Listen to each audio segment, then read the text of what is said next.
Hi, Manong George here. What's the difference in working in the NHS, private healthcare, and agency?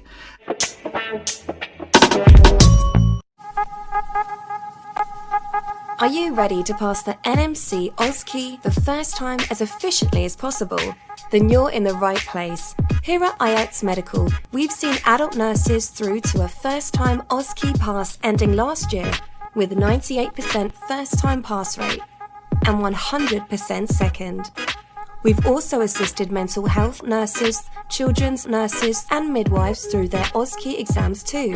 Accessible OSCE practice rooms and expert-led courses. Our nurses are not only passing their exams, but they're having fun doing it too. Inquire today about how we can assist you too.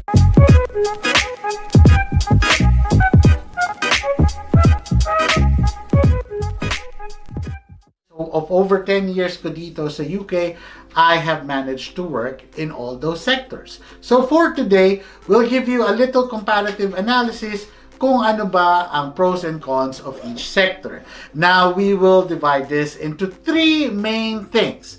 Ang bayad, sweldo, or pay. Second would be the benefits, which includes the leaves. And lastly, the career advancement or career progression. So, let's take a look at that. Pag naging nurse ka sa NHS, start ka at the first band of £24,000 per year. With regards to sweldo, may opportunities kang mag-bank, overtime, yung unsocial hours, bayad. That would include Saturday, Sundays, bank holidays, pati na rin night shift. Bayad din yan. Sa NHS kasi, set ang sweldo. Hindi yan performance-driven. Sabi nga nila, ito narinig ko lang, may nagsabi sa akin noon, parehas lang ang bayad ng non-performing at performing employee ng NHS. But then again, ang sagot ko naman dyan, of course, if you do more and you show that you work well, edi you can be easily nominated for better rewards such as promotion, di ba? Yun lang yun. Ito naman tayo sa private healthcare. Ngayon, sa private healthcare, hindi lang yan laging hospital. Pwede rin yan yung mga nursing homes, residential homes. Normally, mas mataas ang sweldo nila over the NHS. Of course, it's a bit variable per company that you work for, pero most commonly, mas mataas ang sweldo nila against the common rate. For example, if you start sa private healthcare, pwedeng yung entry point mo is a band 6 salary na compared sa salary mo sa NHS kung nag-start ka ng band 5. Yun ang isang mga pros na pwede mong sabihin with regards to salary sa private healthcare. Agency talaga, you have the potential na maging mataas ang sweldo mo. Kaya lang, you have to also understand, agency is no work, no pay. Agency kasi, you work for yourself.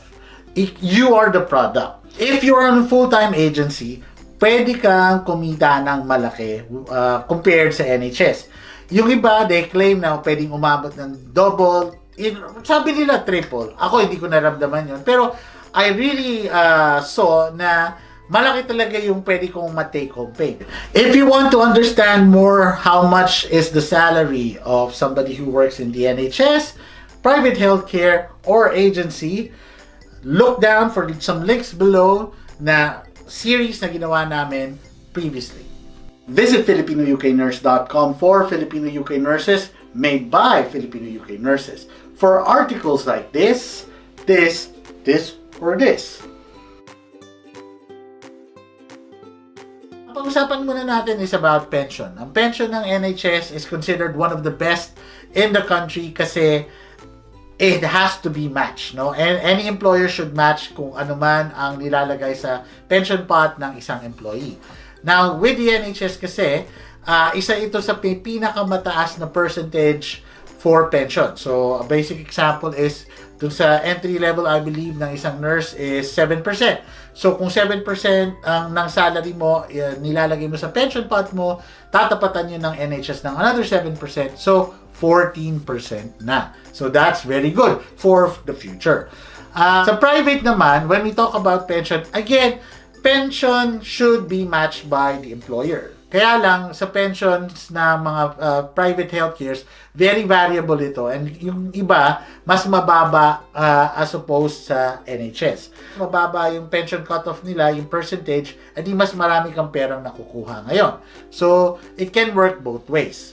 Ngayon, pagdating sa agency, technically speaking, kung kukubray mo lahat ng pera mo, wala kang pension. So, paano yun? You have to privately fund your own pension. Hindi yan laging given. So, you might have to do a bit more work to make sure na meron kang sariling pension fund. So, pagdating sa leave, which would include annual leave, sick leave, paternity leave, maternity leave, maganda talaga ang mga package na yan pag nasa NHS ka. In fact, ang isa sa mga pinaka-standards is like, let's say sa NHS, 28 days annual leave yan or vacation leave sa atin sa Pilipinas. And then on top of that, yung 8 days na bank holidays dito sa UK. Pagdating mo yan sa private, may ibang private sectors that match yung mga leaves, particularly yung annual leave ng NHS. Pero again, it's variable. Merong iba na pwedeng 20 days lang and then plus 8 days na bank holidays. Pagdating sa sick leave, ang NHS normally would guarantee that you get the full pay for 6 months kung ganun talaga kailangan kang maging sick. Pero sa private, again, variable yan. Pwede meron nagmamatch na iba, pero minsan mas madalas yung medyo mas maikli yung span of time na ina-allow nila na full pay for sick leave. Like ako, sa personal experience ko working in a private setting, yung iba kong napagtrabaho na nasa private setting, I believe, kung di ako nagkakamali, 2 weeks lang yung nakaset na full pay for sick leave. So, as you can see, very different yan from the NHS. And then lastly, of course, agency. Babalik tayo dun sa sinabi ko kanina, no work, no pay. So, pag absent ka, or let's say, you're not feeling well at agency ka, wala kang kita. Ganun lang kasimple. So, pag nag-leave ka for whatever reason, so that can be for sickness, that could be for a vacation, or pwede ring paternity or maternity reasons, kung full-time kang agency, of course, wala kang sweldo. More benefits sa private healthcare is that pwede ka rin mabigyan ng private health insurance. Yung iba, they offer life insurance din.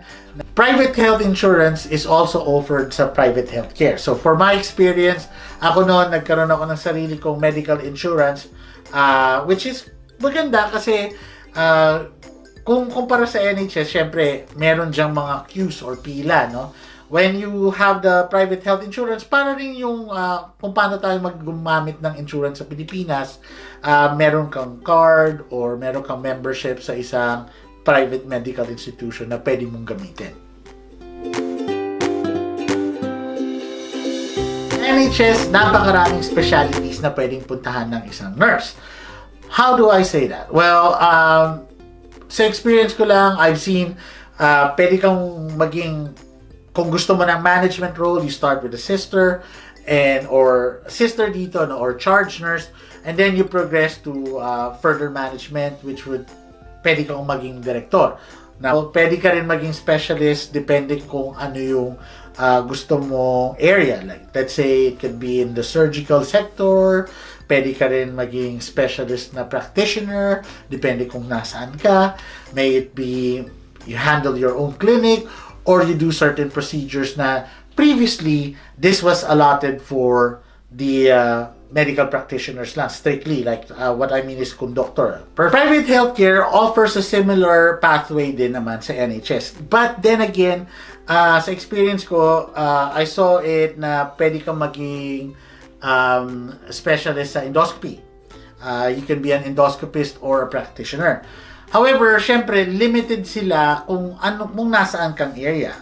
I didn't work in a care home or a nursing home, pero I believe ang progression mo doon is more for the managerial side. Agency.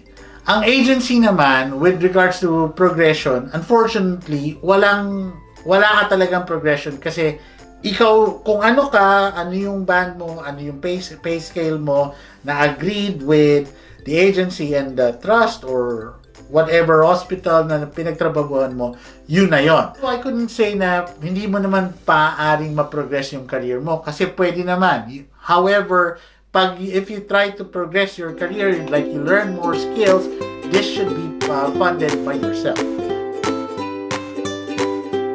NHS offers stability and career progression is possible, so it's kind of low risk.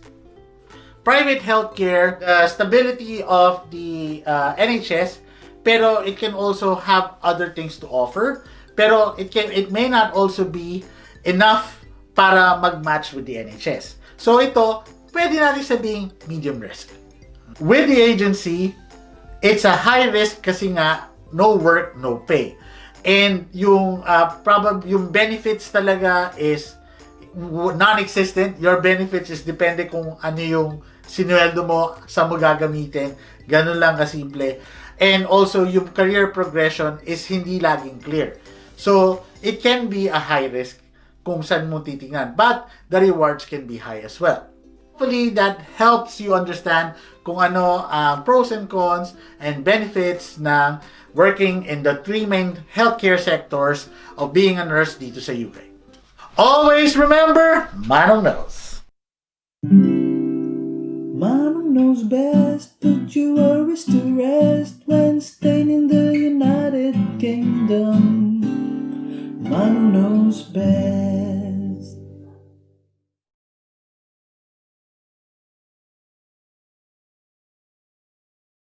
Subscribe to our YouTube channel.